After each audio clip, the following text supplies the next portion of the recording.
Super Tuesday contests are making a historic rematch all but official between President Biden and former President Trump.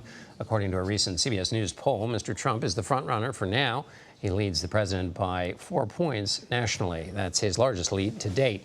CBS News Executive Director of Elections and Surveys, Anthony Salvanto, joins us again from our data desk in New York. Hello again, Anthony. Hey, John.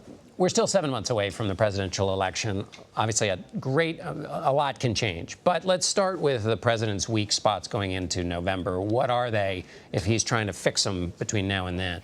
Well, let me start with this, John, because, you know, the way I figured it, I think you'll appreciate, if you've got two presidents and a former president, a current president in a rematch, then people aren't just comparing candidates, but they're probably comparing presidencies, right? So I asked, okay, look back, how do you remember the economy under Donald Trump? Because I figured the economy is the #1 issue. Well, what do people think he brings to the table? And look at this. I got 2/3 of voters saying they remember the Trump economy as good. That's important for two reasons. One is you compare it to how they rate the economy now, which is much higher than that. But the other part of it that's really interesting is, in fact, in 2018 and 2019, voters did at the time rate the economy as good. And then the pandemic hit, the shutdowns, views of the economy cratered. But those memories don't seem to be in here. And I wonder if that sets up a campaign dynamic. To your point about 7 months, does Joe Biden try to argue, hey, wait a second, in his view, maybe things weren't as good under Donald Trump as you remember?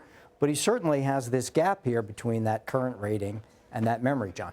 Yeah, there's an amazing way in which COVID-19 has been absent. But as you say, it'll probably come back. OK, so now what are the challenges for Donald Trump if he is likely to become the nominee, as everyone expects? What does he have to fix?